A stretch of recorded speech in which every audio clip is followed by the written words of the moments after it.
بسم اللہ الرحمن الرحیم الحمد للہ نحمده ونستعینه ونستغفره ونؤمن به ونتوکل علیہ ونعوذ باللہ من شرور انفسنا ومن سیئات اعمالنا من يهده الله فلا مضل له ومن يضلل فلا هادي له ونشهد أن لا إله إلا الله وحده لا شريك له ونشهد أن سيدنا ومولانا محمدا عبده ورسوله صلى الله عليه وعلى آله وصحبه وسلم.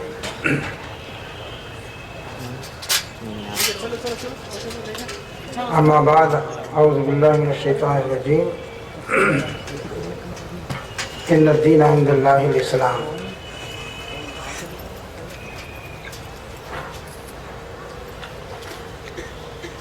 اسٹیج پر تشریف فرما ذمہ داران جماعت،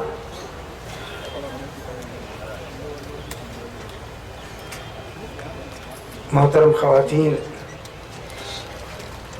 بزرگوں، دوستوں اور بھائیوں،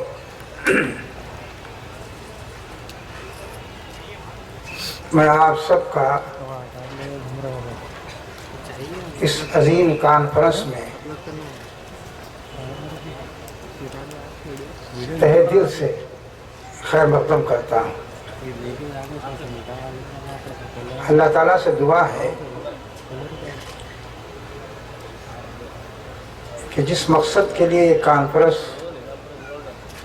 منعقد کی گئی ہے وہ مقصد پورا ہو اور ہم سب ایک نئے جذبے اور ایک نئے بلبلے اور نئے جوش کے ساتھ یہاں سے واپس ہوں. میرے دوست اور ساتھیوں، دنیا میں بہت سے مذاہب تھے، اب بھی ہیں، بہت سے نظریات بھی تھے، مذہب کا انکار کرنے والے بھی تھے. ایسے میں قرآن نے اعلان کیا ان الدین عند اللہ الاسلام. یہ اس بات کا اعلان تھا کہ اللہ تعالیٰ کے نزدیک صحیح راستہ وہ ہے جس کا نام اسلام ہے. اس میں ہر اس طریقہ حیات کا انکار شامل تھا جو انسانوں نے اختیار کیا. قرآن نے صاف الفاظ میں کہا وَمَن يَبْتَغِ غَيْرَ الْإِسْلَامِ دِينًا فَلَن يُقْبَلَ مِنْهُ وَهُوَ فِي الْآخِرَةِ مِنَ الْخَاسِرِينَ. اسلام کے سوا اگر کوئی دوسرا راستہ انسان اختیار کرتا ہے، کسی اور راستے کی طلب میں نکلتا ہے، تو دنیا میں چاہے کچھ بھی کر لے، ہو سکتا ہے کہ وقتی طور پر وہ کامیاب بھی ہو جائے، لیکن اسے معلوم ہونا چاہیے کہ اسے خدائی سند حاصل نہیں ہوگی. وَمَن يَبْتَغِ غَيْرَ الْإِسْلَامِ دِينًا فَلَن يُقْبَلَ مِنْهُ. کوئی بھی دین اگر وہ اختیار کرتا ہے، کوئی بھی طریقہ اختیار کرتا ہے، تو اللہ تعالیٰ کی طرف سے اسے سند قبولیت نہیں حاصل ہوگی. کبھی اللہ یہ نہیں فرمائے گا ٹھیک ہے تم نے وہ طریقہ اختیار کر لیا.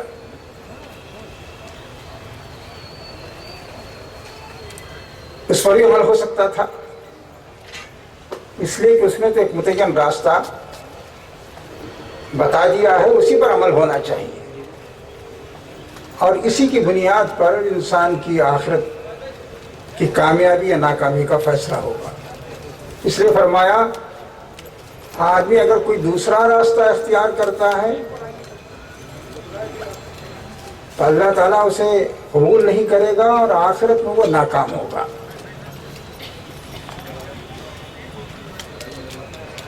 یہ بات جو کہی گئی ہے یہ اس لیے کہی گئی ہے کہ آدمی ہر طرف سے کٹ کر اللہ کے دین کے لیے یکسو ہو جائے اور صرف اسی کو دین حق سمجھے اور اس پر عمل کرے۔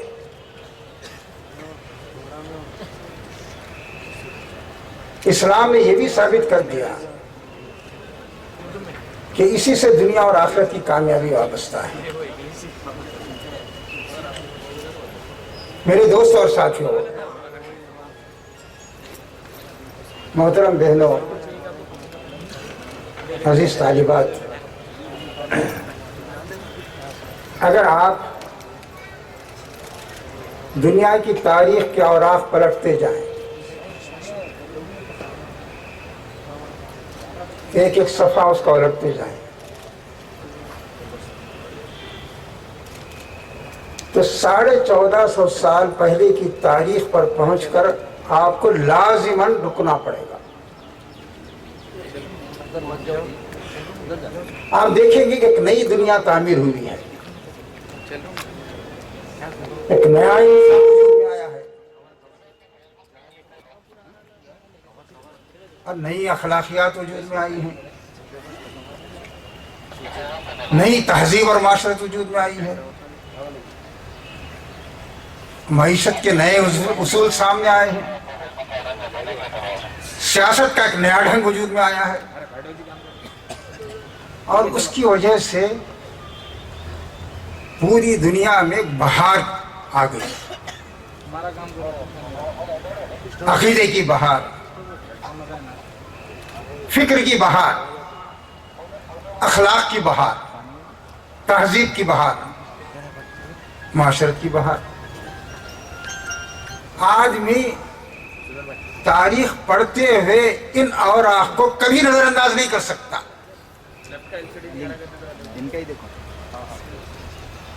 یہ اتنا بڑا واقعہ ہے، اتنی بڑی تبدیلی ہے کہ ہر سمجھدار انسان رک کر سوچے گا کہ ہوا کیسے، یہ واقعہ کیسے آگے پیش آیا۔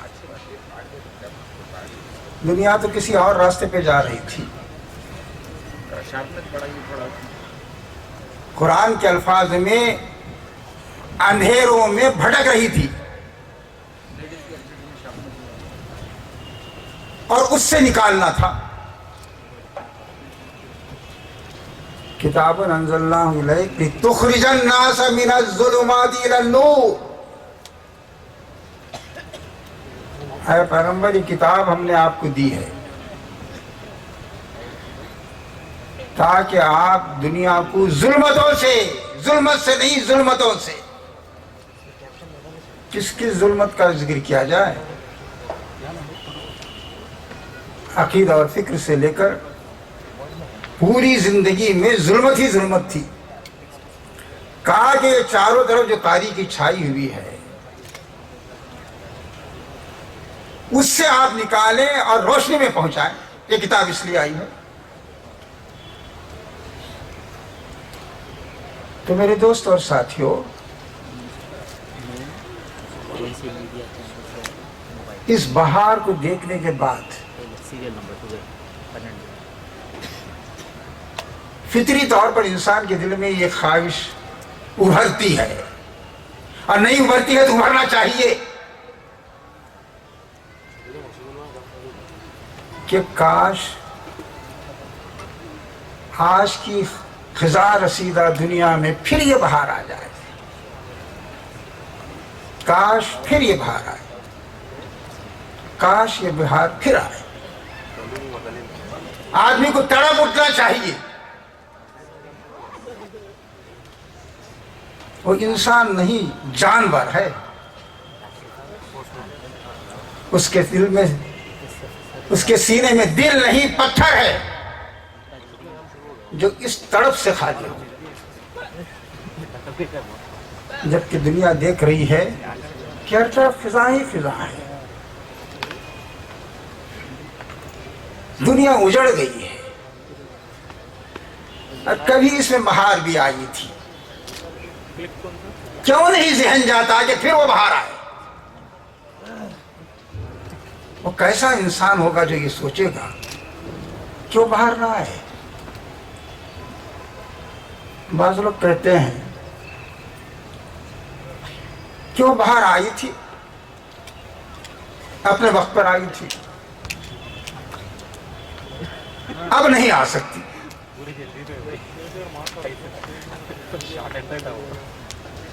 اس لیے کہ دنیا بہت آگے بڑھ گئی ہے۔ زندگی گاڑی جس طرح رواں دواں ہے، اسے الٹی سمت میں گردش میں نہیں لایا جا سکتا۔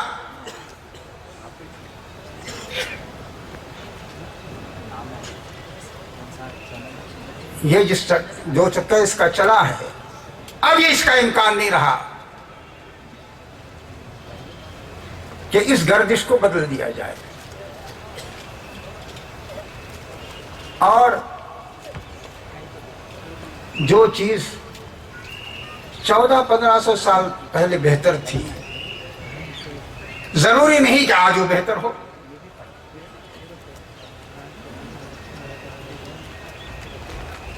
جو چیز اس سے پہلے مفید تھی، آج کے حالات میں وہ مفید ضروری نہیں ہے۔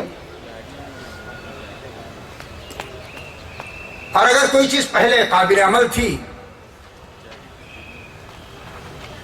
تو کیا ضروری ہے کہ آج بھی وہ قابل عمل ہو؟ اب دنیا کو ہم اس طرف نہیں لے جا سکتے۔ بہت سے لوگ آگے بڑھ کے کہتے ہیں کہ اس طرح ہماری ترقی رک جائے گی، ہم آگے نہیں بڑھ سکیں گے۔ میرے دوستوں اور ساتھیوں، یہ بات وہی شخص کہہ سکتا ہے اور وہی کہہ سکتا ہے جس نے اسلام کا صحیح طریقے سے مطالعہ نہ کیا ہو۔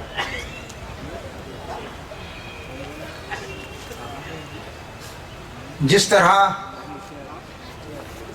یہ زمین و آسمان ہمیشہ سے گردش میں ہے اور تا قیامت گردش میں رہیں گے، اس میں کوئی فرق نہیں آئے گا۔ اور جس طرح اللہ کی ذات ہمیشہ سے ہمیشہ رہے گی، اس کا قانون بھی، اس کا دین بھی ہمیشہ رہے گا۔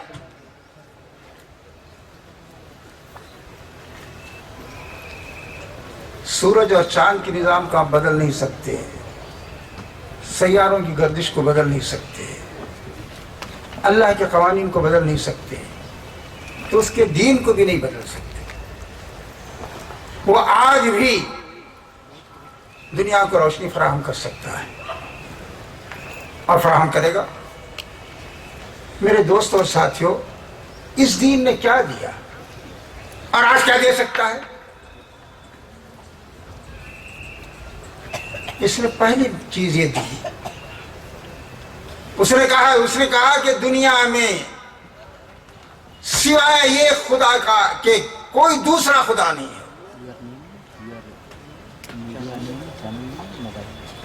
اس نے ہر جھوٹے خدا کا انکار کیا، ہر چھوٹے بڑے خدا کا انکار کیا، اور کہا کہ خدا تو ایک ہے جو زمین آسمان کا مالک ہے۔ اور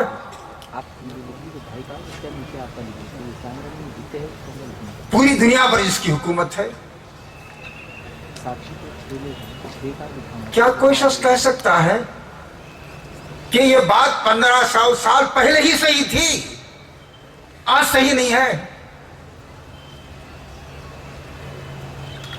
قرآن نے کہا کہ کسی کو خدائی کا مقام حاصل نہیں ہے یہاں، نہ کسی بے جان چیز کو، نہ کسی جاندار کو۔ خدا تو وہ ہے جو ہر چیز کا پیدا کرنے والا ہے، جو ہر چیز کا خالق ہے، جو ہر چیز کا مالک ہے، جس کی حکومت ہر چیز پر ہے اور جس کے سامنے انسان کو سجدہ کرنا چاہیے۔ پھر اس نے کہا یہ دین پیغمبروں کے ذریعے آتا رہا ہے اور آخر میں اللہ کی کتاب قرآن کے ذریعے محفوظ ہے۔ کوئی شخص اس سے انکار نہیں کر سکتا کہ اللہ کی کتاب محفوظ ہے۔ اگر یہ بات کوئی شخص کہے گا تو تاریخ کا انکار کرے گا۔ میں تو دوستوں کبھی کبھی کہتا ہوں اس کتاب کے کتابیں محفوظ ہونے کی بات ایسی ہے کہ آج میں قسم کھا کے کہہ سکتا ہوں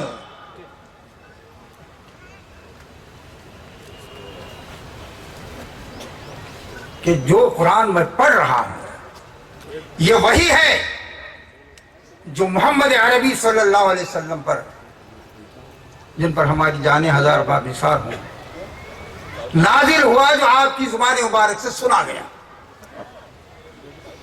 میں یہی قرآن پڑھتا ہوں، ایک لفظ کے فرق کے بغیر، ایک حرف کے فرق کے بغیر، ایک شوشے کے فرق کے بغیر۔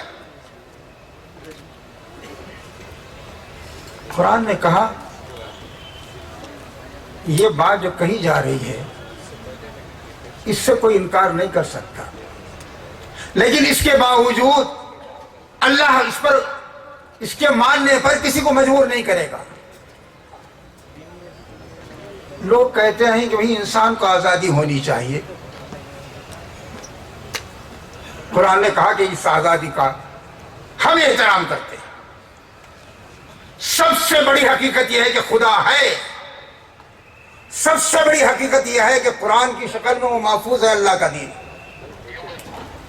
لیکن اس کے ماننے پر کوئی مجبور نہیں ہے۔ قُلِ الْحَقُّ مِن رَبِّكُمْ، کہہ دو یہ حق ہے تمہارے رب کی طرف سے۔ فَمَن شَاءَ فَلْيُؤْمِنْ وَمَن شَاءَ فَلْيَكْفُرْ، جس کا جی چاہے مان لے، جس کا جی چاہے انکار کرے۔ فکر و نظر کی آزادی کا اس سے بھی بڑا تصور کہیں ہے؟ اِنَّا هَدَيْنَاهُ السَّبِيلَ، ہم نے سیدھا راستہ دکھا دیا ہے، اِمَّا شَاكِرٌ وَإِمَّا كَفُورًا۔ آدمی چاہے تو اس راستے کو اختیار کر کے اللہ کا شکر ادا کرے اور چاہے تو انکار کر دے۔ کسی کے ساتھ کوئی زور زبردستی نہیں ہے۔ قرآن نے کہا یہ اللہ کا دین ہے، لیکن اس کے ماننے پر تم مجبور نہیں ہو،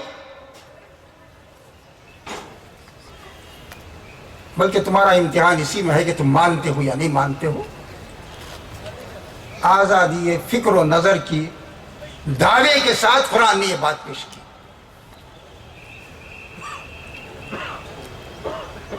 انسان کا ایک مرض ہمیشہ یہ رہا ہے اور آج بھی ہے کہ وہ دنیا کے پیچھے پڑا ہوا ہے۔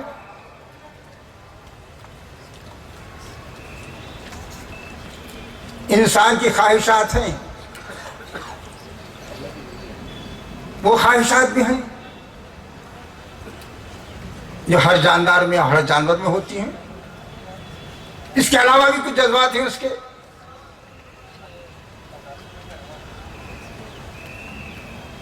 عام طور پر انسان اپنی خواہشات کے پیچھے چلتا ہے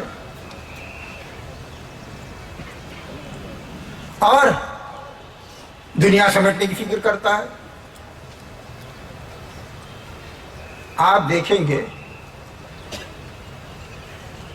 آج دنیا کے اندر جو گھپلے ہو رہے ہیں اور جس طرح کے کرپشن سامنے آ رہے ہیں، دنیا کو چھوڑو، خود اس ملک میں، اس ملک کے اندر کرپشن کے جس طرح کے واقعات پیش آ رہے ہیں،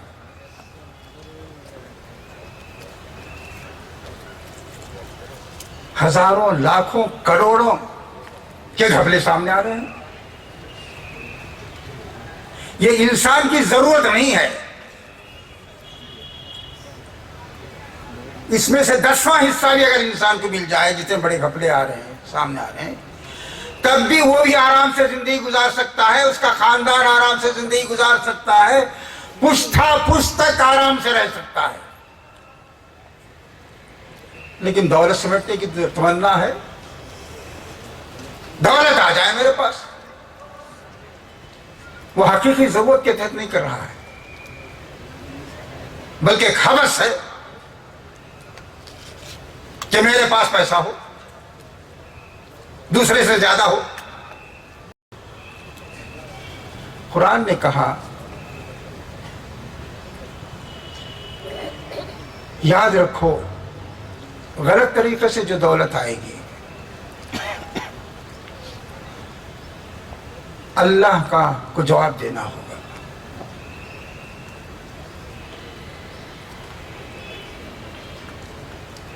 ایک وقت آئے گا اللہ کو جواب دینا ہوگا۔ اس نے کہا وَلَا تَأْكُلُوا أَمْوَالَكُمْ بَيْنَكُمْ بِالْبَاطِلِ، دیکھو مال کسی کا بھی ہو تمہارا مال ہے، میں پھر دوہرا دوں، مال کسی کا بھی ہو وہ تمہارا مال ہے، اسے غلط طریقے سے نہ کھاؤ۔ یہ تصور کہیں ہے دنیا میں؟ کہیں نہیں ہے کہ ملک کی دولت ہو، سوسائٹی کی دولت ہو، کہا کہ مال تمہارا ہے، یہ امانت ہے۔ یہ نہ سمجھو کہ ہم دوسرے کا مال کھا رہے ہیں، اپنا مال کھا رہے ہو، اپنا مال سمیٹ رہے ہو، اسے غلط طریقے سے نہ سمیٹو۔ یہ حیرت انگیز تصور تھا۔ بعض لوگ کہتے ہیں کہ اگر آخرت کا تصور ہوگا تو دنیا ہمارے ہاتھ سے نکل جائے گی۔ قرآن نے کہا غلط کہتے ہو، دنیا میں جس کا جو حصہ ہے وہ ضرور ملے گا، اور اتنا ہی ملے گا جتنا اللہ چاہتا ہے۔ من کان یرید العاجلۃ عجلنا له فیہا ما نشاء لمن نرید، دنیا کا اگر کوئی شخص طلب کرتا ہے ہم دے دیتے ہیں دنیا سے، لیکن اتنی ہی جتنی ہم چاہتے ہیں اور جسے دینا چاہتے ہیں، ورنہ ہر شخص چاہے گا کہ قارون وقت ہو جائے، ٹاٹا برلا ہو جائے، امبانی ہو جائے، ہر شخص کی تمنا ہوگی۔ کہا نہیں، یہ ہمارے فیصلے کے تحت ہوتا ہے کہ کسے کس طرح آزماتے ہیں۔ تو قرآن نے اس خیال کی بھی تردید کی کہ اگر تم خدا سے ڈر کے چلو گے تو دنیا سے محروم ہو جاؤ گے۔ پیغمبروں کی دعوت کی بنیاد یہ تھی ان استغفروا ربکم ثم توبوا الیہ یمتعکم متاعا حسنا الی اجل مسمى ویؤتی کل ذی فضل فضلہ۔ اللہ سے معافی مانگو، اب تک تمہاری زندگی غلط رخ پر جا رہی تھی، توبہ کرو، اس سے پلٹو خدا کی طرف۔ جتنی تمہاری حیات رکھی گئی ہے اس میں بہترین زندگی تمہیں دے گا۔ اور کوئی صاحب فضل ہے اخلاق کے لحاظ سے، کردار کے لحاظ سے، ایمان کے لحاظ سے، عقیدے کے لحاظ سے، تو اللہ تعالیٰ اس کا اجر بھی اسے دے گا۔ ایسا نہیں ہوگا کہ کسی نے بہتر زندگی گزاری اور وہ ثواب سے معلوم ہو جائے، یا دنیا میں غربت کی زندگی گزارے۔ تو دنیا کا نقشہ بدل دیا۔ بہت سے لوگ آخرت کا نام لے کر دنیا چھوڑ دیتے تھے۔ قرآن نے کہا غلط کرتے ہو تم، آخرت کی طلب یا روحانی ترقی، اس کا مطلب یہ نہیں ہے کہ آدمی دنیا چھوڑ دے۔ آدمی دنیا چھوڑتا ہے تو اپنا نقصان کرتا ہے، اپنے خاندان کا نقصان کرتا ہے، معاشرے کا نقصان کرتا ہے، پوری دنیا کا نقصان کرتا ہے۔ ایک باصلاحیت آدمی دنیا چھوڑ کے کسی گوشے میں بیٹھ جائے تو اپنا بھی نقصان کرے گا، اپنے بیوی بچوں کا نقصان کرے گا، خاندان کا نقصان کرے گا، سوسائٹی کا نقصان کرے گا، پوری دنیا کا نقصان کرے گا۔ تو کہا قل من حرم زینۃ اللہ التی اخرج لعبادہ والطیبات من الرزق، کس نے حرام کیا اسے؟ کون سا قانون ہے؟ تو قرآن نے کہا کہ یہ دنیا ہے ہی اس لیے کہ آدمی سے استعمال کرے، صحیح ڈھنگ سے استعمال کرے، اور یاد رکھو ان سب چیزوں کا خدا کو جواب دینا ہوگا۔ میرے دوستوں اور ساتھیوں، تیسری چیز جسے اسلام نمایاں کر کے پیش کرتا ہے وہ یہ ہے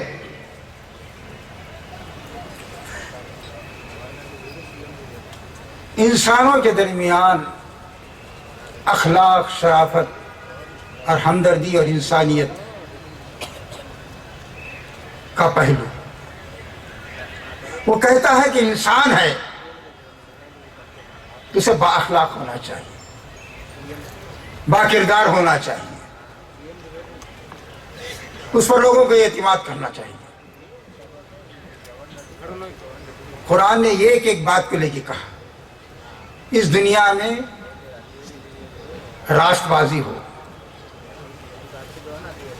سچائی ہو، مکر و فریب نہ ہو، دوسروں کو دھوکہ دینے کا جذبہ نہ ہو، ہمدردی کا جذبہ ہو، تعاون کا جذبہ ہو۔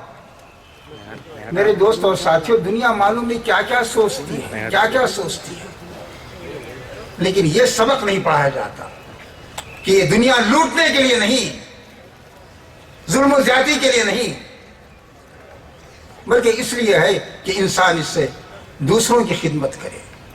اگر یہ جذبہ بیدار ہو جائے تو وہ کیفیت نہیں ہوگی جو آپ کرپشن کی شکل میں دنیا میں دیکھ رہے ہیں یا بگاڑ کی شکل میں دیکھتے ہیں۔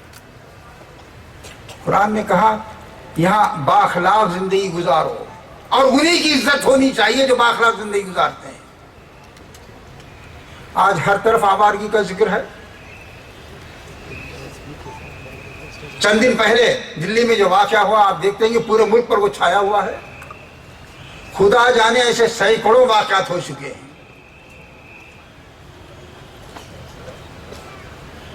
قرآن کہتا ہے پہلے یہ بات تو دل میں بٹھاؤ کہ کام غلط ہے۔ سوسائٹی میں اسی کوئی احترام ہوگا جو باعزت زندگی گزارے گا اور تصویر کھینچتا ہے اللہ کے نیک بندوں کی، وَلَا يَزْنُونَ۔ ارے جن کا ناز، جن کے تصور سے تم گھبراتے ہو، جس اسلام سے گھبراتے ہو، بھٹکتے ہو، وحشت محسوس کرتے ہو، اس کے ماننے والے سے دور رہتے ہیں۔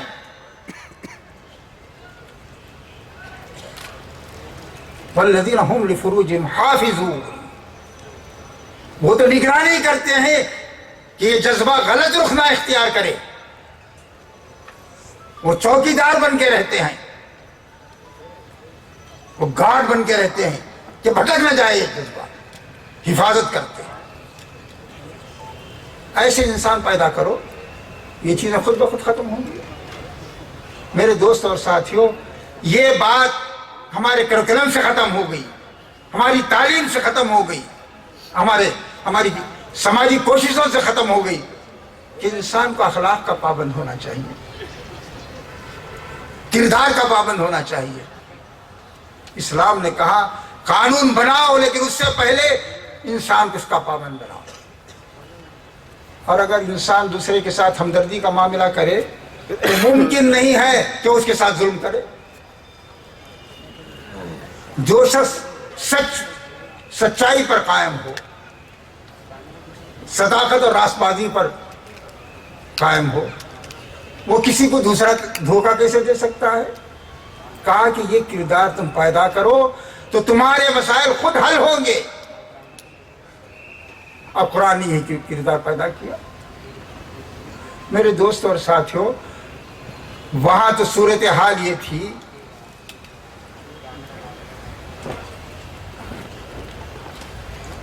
ایک نوجوان نے کسی لڑکی کا بوسہ لے لیا. آج کے حساب سے یہ بڑا جرم نہیں ہے. اسے احساس ہوا تو نبی صلی اللہ علیہ وسلم کی خدمت میں حاضر ہو گیا. کہا حضور یہ غلطی ہو گئی ہے, مجھے سزا دیجیے اس کی. آپ نے رخ مبارک پھیر لیا. آپ اس طرح کی باتیں سننا نہیں چاہتے تھے.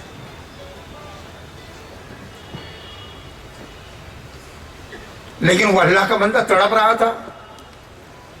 وہ دوسری طرف پہنچ گیا. کہا حضور غلطی ہو گئی ہے, سزا دیجیے. پھر بھی آپ نے اپنا رخ مبارک پھیر لیا. وہاں بھی پہنچ گیا. اتنے میں نماز کا وقت ہو گیا. آپ نے نماز پڑھی. نماز سے فارغ ہونے کے بعد کہا حضور میں ایک بات عرض کر رہا ہوں.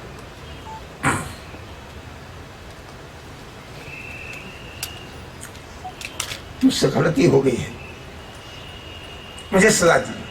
کہا تم نے ہمارے ساتھ نماز پڑھی؟ کہا کہ نماز پڑھی.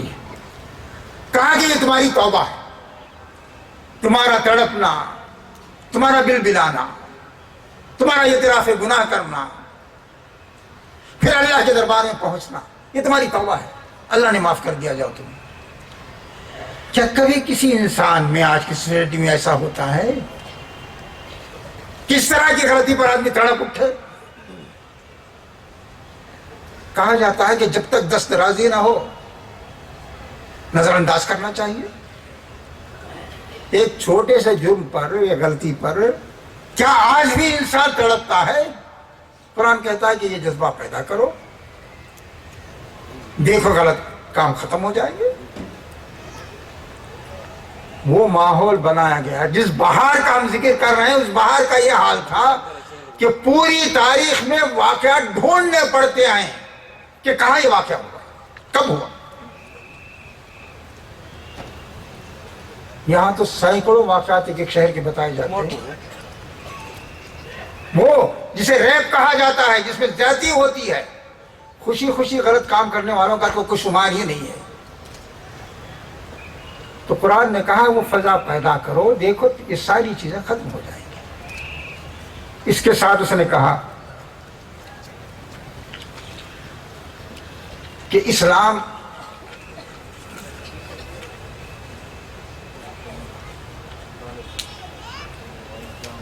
جتنے کمزور انسان ہیں, انسانوں کے حقوق کا وہ محافظ ہے. کہیں کسی پر ظلم ہو وہ اس کی حفاظت کرے گا. اسی طرح کی ٹریننگ دی گئی تھی. ظلم کسی پر بھی ہو, مسلمان پر ہو یا کسی غیر مسلم پر ہو, زیادتی کسی پر بھی ہو, اسلام نے کہا اس کے ماننے والوں کی ذمہ داری ہے کہ اس کے خلاف آواز اٹھائے. آپ نے واقعہ یہ بات سنی ہوگی, عرب میں لڑکیوں کو زندہ دفن بھی کر دیا جاتا تھا غربت کی وجہ سے, اور کبھی اس خیال سے کہ کچھ کام نہیں آئیں گی, اور کبھی اس خیال سے کہ دوسرے خاندانوں میں چلی جائیں گی, ہمارا کیا فائدہ. لیکن یہ واقعات عرب میں شاذ و نادر تھے, شاذ و نادر تھے. ایسا نہیں تھا کہ ہر قبیلہ حرکت کر رہا ہے. چند واقعات تھے.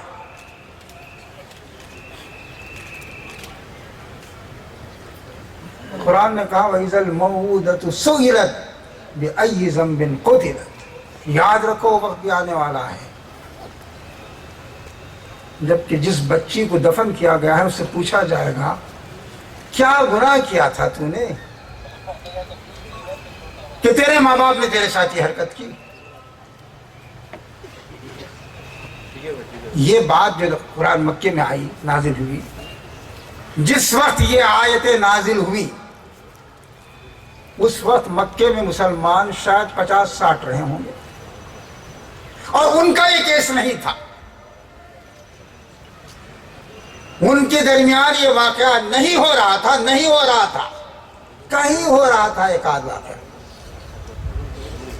قرآن نے کہا تم 50 ہو یا 60، کہا وَإِذَا الْمَوْءُودَةُ سُئِلَتْ بِأَيِّ ذَنبٍ قُتِلَتْ، یاد رکھو وقت بھی آنے والا ہے کہ اس معصوم سے پوچھا جائے گا کیا جرم کیا تھا تم نے کہ یہ بھیانک سزا تمہیں دی گئی، زمین میں دفن کر دیا گیا۔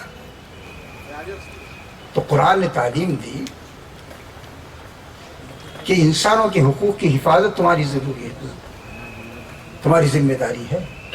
کسی پر ہی ظلم ہو، وہاں مسلمانوں کی عورتیں دفن نہیں ہو رہی تھی، نہ وہ یہ ارتکاب کر رہے تھے اس چیز کا۔ لیکن میرے دوست اور ساتھیوں، یہ اسی وقت ممکن ہے جب کہ آدمی کو معلوم ہو کہ اس کے ذمہ انسانوں کے حقوق کی حفاظت کرنی ہے۔ قرآن نے کہا ہر جان کی حفاظت کرو، ہر جان کی حفاظت کرو، اس لیے کہ ہر جان محترم ہے۔ وَلَا يَقْتُلُونَ النَّفْسَ الَّتِي حَرَّمَ اللَّهُ إِلَّا بِالْحَقِّ، اللہ کے نیک بندے کسی کو ناحق، کسی کا ناحق خون نہیں بہاتے۔ ہاں حق و انصاف تقاضا کر رہے ہوں تو اس کی جان بھی لی جا سکتی ہے، لیکن حق و انصاف کا فیصلہ عدالتیں کریں گی، فرد خود نہیں کرے گا، فرد نہیں کر سکتا، قانون کرے گا، عدالت کرے گی، ریاست کرے گی۔ کہا اللہ کے نیک بندے تو وہ ہوتے ہیں کہ کسی کی جان نہیں لیتے،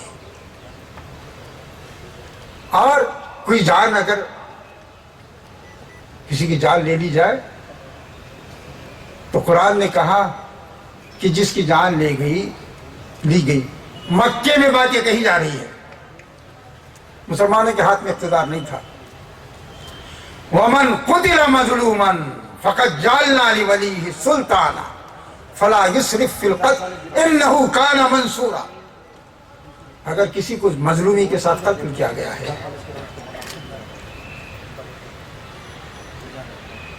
تو اس کا ولی جو ہے اسے اقتدار ہوگا، وہ یہ نہ سمجھے کہ اب ہمارا کوئی پوچھنے والا نہیں، میں غریب ہوں میرا کوئی پوچھنے والا نہیں، میں کمزور ہوں میرا پوچھنے والا کوئی نہیں ہے۔ کہاں اسے معلوم ہونا چاہیے اس کے پاس اقتدار ہے، جو مظلوم ہے صاحب اقتدار ہے۔ ہے کوئی دنیا کا قانون جو یہ کہے کہ مظلوم صاحب اقتدار ہے؟ دلیل ہے اس کے پاس۔ کہا فقط جعلنا لولیہ سلطانا، اس کے ولی کو اقتدار دیا گیا ہے، وہ اپنے آپ کو بے بس نہ محسوس کرے سوسائٹی کے اندر۔ انہ کان منصورا فلا یسرف فی القتل، اس کا مطلب یہ نہیں ہے کہ وہ بھی ایک کی جگہ 10 آدمیوں کو قتل کر دے۔ پھر اس کے بعد فرمایا اس کی لازماً مدد ہوگی، ایسا نہیں ہوگا کہ کسی کا بھائی مارا گیا، کسی کا بیٹا مارا گیا، کوئی پوچھنے والا نہیں ہے اس کا، نہیں وہ تو صاحب اقتدار ہے، دلیل ہے اس کے پاس، اس کے مطابق فیصلہ ہوگا اور اس کی مدد ہوگی۔ میرے دوستوں اور ساتھیوں، یہ راستہ قرآن نے دکھایا اور کہا، اور شاید دنیا میں کسی نے نہیں کہا تھا،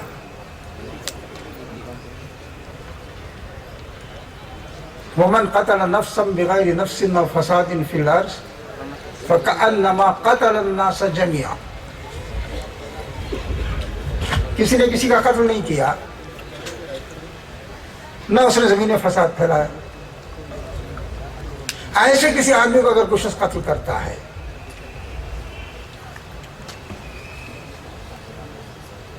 تو وہ سارے انسانوں کے قتل کا مجرم ہے۔ دنیا کا کوئی قانون یہ بات کہتا ہے یا اخلاق کی کسی کتاب میں یہ بات لکھی ہے؟ یہ صرف قرآن میں کہا گیا ہے۔ کہا کہ بے گناہ کو اگر قتل کرتا ہے کوئی شخص تو سارے انسانوں کو قتل کرتا ہے۔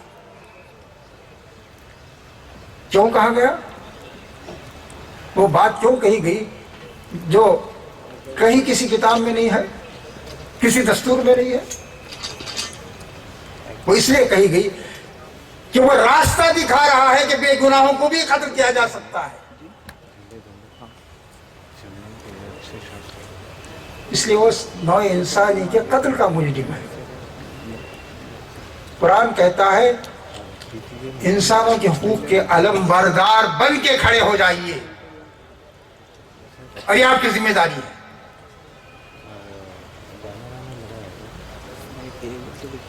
آپ جانتے ہیں عورتوں پر بھی بڑا ظلم ہو رہا تھا، طرح طرح کے ظلم ہو رہے تھے۔ کس کس ظلم کا ذکر کیا جائے؟ ان کے کوئی حقوقی تسلیم شدہ نہیں تھے۔ قرآن نے کہا وَلَهُنَّ نِصْفُ الَّذِي عَلَيْهِنَّ بِالْمَعْرُوفِ، ان کے حقوق بھی ہیں، ذمہ داریاں بھی ہیں۔ انسان ہیں تو حقوق بھی ہوں گے، اور کسی سوسائٹی کے فرد ہیں،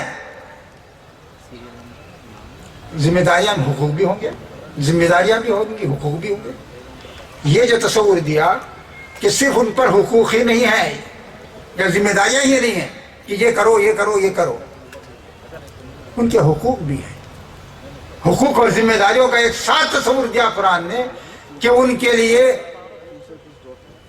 ان کے حقوق بھی ہیں، ذمہ داریاں بھی ہیں۔ کبھی کبھی ہم ان کی ذمہ داریوں کا تو ذکر کرتے ہیں لیکن ان کے حقوق کا ذکر نہیں کرتے، حالانکہ قرآن کی تعلیم یہ ہے کہ ان کو کہ جو ہے حقوق بھی ادا کرو اور ان کے ساتھ ان کی ذمہ داریاں کو بھی بیان کرو۔ میرے دوستوں اور ساتھیوں، اس طرح یہ کہ ایک طبقے کے بارے میں قرآن نے بتایا کہ اسلام ان کے حقوق کا محافظ ہے۔ اس کے ساتھ اس نے یہ بھی کہا اس دنیا کے اندر انسانی حقوق کی جب بات کہی جاتی ہے تو تین باتوں کو بہت نمایاں طور پر پیش کیا جاتا ہے۔ ایک بات یہ کہی جاتی ہے کہ ہر شخص کو آزادی ہونی چاہیے۔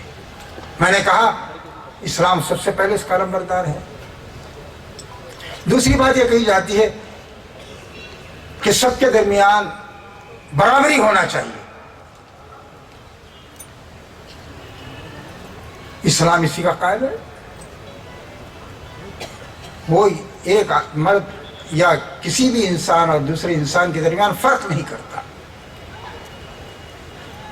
حجۃ الوداع کے خطبے میں آپ نے جو خطبہ ارشاد فرمایا اس میں جملہ یہ بھی تھا لا فضل لعربی علی عجمی ولا لعجمی علی عربی ولا لاحمر علی اسود ولا لاسود علی الاحمر الا بالتقوی، کا کوئی برتری نہیں ہے کسی عربی کو اجمی پر اور کسی اجمی کو عربی پر، کسی گورے کو کالے پر، کسی کالے کو گورے پر۔ ہاں اگر کوئی شخص خدا ترسی میں آگے ہے تو یقیناً احترام کے قابل ہے، اسے فضیلت اور برتری حاصل ہوگی۔ اسی کے ساتھ یہ بات کہی جاتی ہے کہ سب کے ساتھ انصاف ہونا چاہیے۔ تو قرآن نے یہ تعلیم مکے اور مدینے میں ہر جگہ دی کہ انصاف قائم کرو، انصاف قائم کرو۔ وَأَقِیمُوا الْوَزْنَ بِالْقِسْطِ، انصاف کے ساتھ ناپو تولو۔ اور ان اللہ یامر بالعدل والاحسان، اللہ تعالیٰ انصاف کا حکم دیتا ہے اور دوسروں کے ساتھ بہتر سے بہتر سلوک کا حکم دیتا ہے۔ یہ میرے دوستوں اور ساتھیوں اسلام کی ایک تصویر ہے جسے ہم دوبارہ دنیا میں رہنا چاہتے ہیں، اور اس میں کوئی چیز ایسی نہیں جس کے بارے میں انسان یہ کہے کہ آج اس کی ضرورت نہیں ہے۔ بتایا اس کی ضرورت نہیں تو ہے کس چیز کی ضرورت؟ آپ بھوکے ہیں، کھانا پیش ہو رہا ہے، آپ کہہ رہے ہیں اس کی ضرورت نہیں ہے۔ آپ بیمار ہیں، علاج پیش ہو رہا ہے، آپ کہہ رہے ہیں کہ اس کی ضرورت نہیں ہے۔ تو ہے کس چیز کی ضرورت؟ میرے اور دوستوں اور ساتھیوں، پلٹنے کی ضرورت ہے، اسلام کی طرف پلٹنے کی ضرورت ہے۔ اور آج دنیا میں جو کوششیں ہو رہی ہیں جسے اسپرنگ آف اسلام کہا جا رہا ہے، بہار اسلام کہا جا رہا ہے، جو صحیح کوششیں ہو رہی ہیں ہم ان کی تائید کرتے ہیں، اس لیے تائید کرتے ہیں کہ اس سے ان ملکوں کا بھی بھلا ہوگا، امت کا بھلا ہوگا، پوری دنیا کا بھلا ہوگا۔ اس لیے نہیں تائید کرتے کہ ہمارا ان سے کوئی رشتہ ہے یا ہمارا ان سے کوئی تعلق ہے، ہم اس لیے تائید کرتے ہیں کہ وہ ملک بھی مصیبت زدہ ہیں، ان کی مصیبت دور ہوگی، یہ امت جو اپنے راستے سے ہٹ گئی ہے اسے راستہ ملے گا اور دنیا کو ہدایت ملے گی۔ اس لیے جو کوششیں آج دنیا میں ہو رہی ہیں ہم ان کا استقبال کرتے ہیں اور ان کو مشورہ دیں گے کہ وہ صحیح رخ پر اپنی کوششیں جاری رکھیں۔ اللہ تعالیٰ سے دعا ہے کہ جو باتیں یہاں عرض کی گئی ہیں ان کو یاد رکھنے، ان پر غور و فکر کرنے، ان پر عمل کرنے کی مجھے بھی توفیق عطا فرمائے اور آپ کو بھی اپنی توفیق سے نوازے۔ وآخر دعوانا الحمدللہ رب العالمین۔